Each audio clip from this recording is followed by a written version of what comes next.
Okay, William, how you doing? So, okay, I've got your work up, and I want to take a look right here. Let's zoom in here. I think your logo looks great. I love it. It's just it is what it is. It's not pretending to be something. It's purely communicative. It's very objective, and I think it's perfect for a student designer's logo. I'm going to Command R here real quick because I want to bring a guide down. I want to show you something. Right down there, bottom of your B, baseline, is a perfect place to establish your alignment for the graphic designer. So I would definitely either align that with that or align the top. I would say preferably the bottom. So line that bottom up with right there with the bottom of that B for graphic designer. Okay, let's back out of here a little bit. Now the watermark B, that's like something that was so big in the early 2000s, but we just don't really see that anymore. I recommend not doing it. I think it's more distracting than anything else. And I think it takes away some versatility from your letterhead. Now don't forget, now presumably you're going to be placing your resume eventually on this letterhead, as well as any other branding correspondence, thank you notes, thank you letters, introductory letters, cover letters, etc., etc.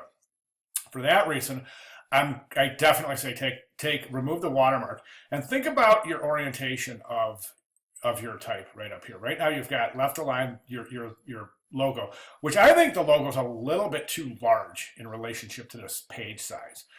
But you have your left align logo. That's great, but then you have this right aligned on the same on the same horizontal plane. You've got the right aligned contact information. Then this just kind of hangs down here. I don't know. It just kind of exists down there separate from everything else. So I think that's an issue.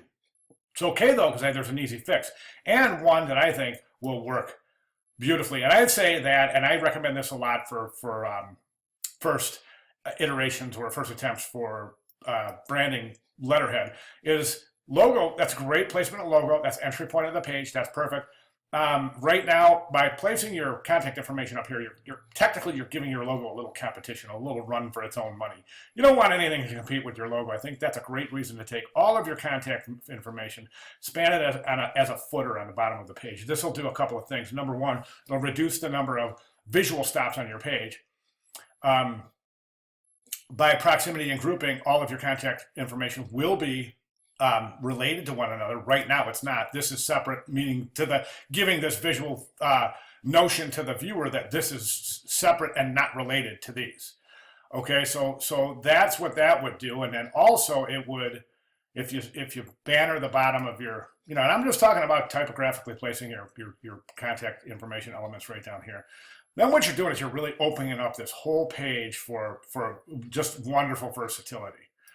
Okay, so that would be my recommendation there. Now, then we can take that right over to the business card too. And as a matter of fact, I probably should have looked at the business card first, but it doesn't really matter because we can look at the business card here. We can see that this relationship to the page size, I think, is a little bit more comfortable than this, as this seems pretty large.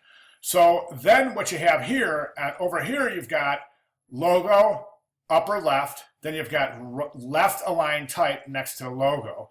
Over here, you've got logo, left center, and then below it, you've got left aligned type. So you've got a little bit of inconsistency based on the relationship of the location from the contact information to the actual logo. Again, easy fix is take your contact information and present it at the bottom of your card. I don't know if you want. I don't know how you want to do that. Figure out a way to do that. And then of course you're going to hear me say take that B away because I don't think it's necessary. Back of the card, I say you can use the back of the card to really reinforce your branding colors by. The whole back of the card is blue with just the B in the center. You don't even have to center the B if you don't want. You can place it off center to be interesting. It might be interesting, but since everything else on your logo is centered, I think it might be, and just expand that color field to the, bleed it off the side of the card. And I think that'll really reinforce the color instead of adding this new relationship on your business card, and that's this gray and blue relationship, which is not seen anywhere else so far in your branding package. Okay, so those are my comments. Good job, William. Any questions, comments, or other further concerns, please let me know. Thank you.